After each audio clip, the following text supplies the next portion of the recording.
आप सभी देख रहे हैं पॉलिटी के शॉर्ट नोट। स्पेशली जिनका डीएवीवी से एलएलबी का पेपर है तो उसके लिए हमने यहाँ पर शॉर्ट नोट प्रिपेयर करे हैं, जिसमें हम 2 यूनिट को कवर करेंगे और प्रिएम्बल इसमें ऐड नहीं है, प्रस्तावना यहाँ पर फिलहाल उल्लेख नहीं है। तो चलिए तो देखते हैं हम फर्स्ट यूनिट को लेकर, फेडरलिज्म यानी कि संघात्मक। तो शक्तियों का जब विभाजन केंद्र प्रांत सरकारों में होता है तो उसको हम फेडरल यानी कि संघ शासन कहते हैं। लेटिन वर्ड फोइडस से बना है, जिसका अर्थ है संधि या समझौता। इसके कुछ स्पेशल कैरेक्टरिस्टिक्स हमें याद रखने हैं। अगर ये याद रहेगा तो क्वेश्चन बन जाएगा, जैसे शक्तियों का विभाजन, संविधान की सर्वोच्चता, लिखित संविधान, संविधान की अपरिवर्तनशीलता यानी कि कठोर संविधान ही हो गया है, स्वतंत्र न्यायपालिका, द्वैध राज पद्धति, कठोर संविधान और द्विसदन अगर हम लिखेंगे तो इसके अंदर हम मार्क्स मिल सकते हैं। ठीक है, शॉर्ट वीडियो है इसलिए हम यहाँ पर डिटेल नहीं कर रहे हैं। हम एकात्मक विशेषताओं की बात करें, दैट मीन जब पावर पूरी तरीके से सेंटर पर केंद्रित होती है तो इसके प्रमुख पॉइंट है सशक्त केंद्र, राज्य अन्वेषण नहीं, एकल संविधान, संविधान का लचीलापन, राज्य प्रतिनिधित्व में समानता का अधिकार, आपातकालीन उपबंध, एकल नागरिकता, एकीकृत न्यायपालिका, अखिल भारतीय सेवाएं, एकीकृत लेखा जांच मशीनरी, राज्य सूची पर संसद का प्राधिकार, राज्यपाल की नियुक्ति, एकीकृत निर्वाचन मशीनरी और राज्य के विधेयक पर वीटो। तो ये इस प्रकार से हो गया। अब आइए बढ़ते हैं हम डीपीएसपी यानी कि राज्य के नीति निर्देशक तत्व, जो कि भाग 4 में आते हैं। 36 से 51 आयरलैंड के संविधान से लिया गया है। तो इस प्रकार से हम इसको देख सकते हैं।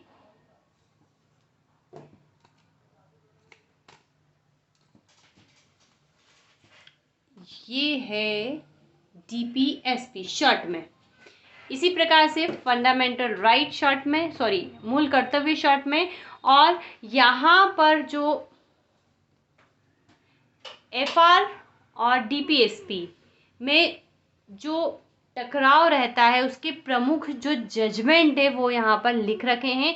मद्रास राज्य वर्सेस चंपाकम 2 राजन 1951 का मामला है, जिसमें जजमेंट कहता है कि मूल अधिकार में संशोधन हो सकता है और अगर उसका राज्य के नीति निर्देशक से टकराव होता है तो मूल अधिकार प्रभावी होंगे, जिसके बाद क्रमशः पहला, चौथा और 17 नंबर का जो है संशोधन किया गया। फिर इस प्रकार से गोलकनाथ वर्सेस पंजाब राज्य का मामला आता है, जो कहता है कि नहीं, मूल अधिकार में संशोधन नहीं किया जा सकता है और नहीं इसको समाप्त किया जा सकता है। फिर इसके रिस्पेक्ट में संसद जो है 24वां अमेंडमेंट एक्ट पारित करती है, जिसमें कहा जाता है कि नहीं, फंडामेंटल राइट को समाप्त या कम किया जा सकता है। 25वां संविधान संशोधन आता है जो 31G को जोड़ता है और कहता है कि एक्चुअल में यहाँ पर डीपीएसपी को कुछ एफआर से यानी कि फंडामेंटल राइट से टॉप पोजीशन दे दी गई थी और कहा गया था कि जो 39BC है यानी कि ये वाला और ये वाला, अगर इस डीपीएसपी को प्रभावी बनाना है और वहाँ पर अगर 14/1931 फंडामेंटल राइट का जो है उल्लंघन हो रहा है तो होने दो।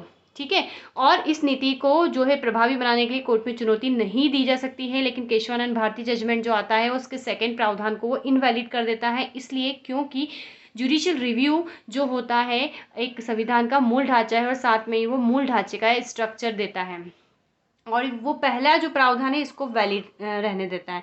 फिर 42वां संविधान संशोधन आता है, वो जो पहला प्रावधान है इसको और एक्सपांड कर देता है कि हाँ ये सही है, बट मिनरल मिल्स बनाम भारत संघ में वो जो होता है इस वाले प्रावधान को खत्म कर देते हैं और ये कहते हैं कि किसी भी कंडीशन में मूल अधिकारों को नीति निर्देशक तत्वों को प्रभावी बनाने के लिए जो है लागू नहीं किया जा सकता। 1980 में आता है और मिनरल मिल्स यहाँ पर स्टेटमेंट देता है कि उच्चतम न्यायालय ने यह व्यवस्था भी दी कि भारतीय संविधान मूल अधिकारों और निर्देशक तत्वों के बीच संतुलन के रूप में है।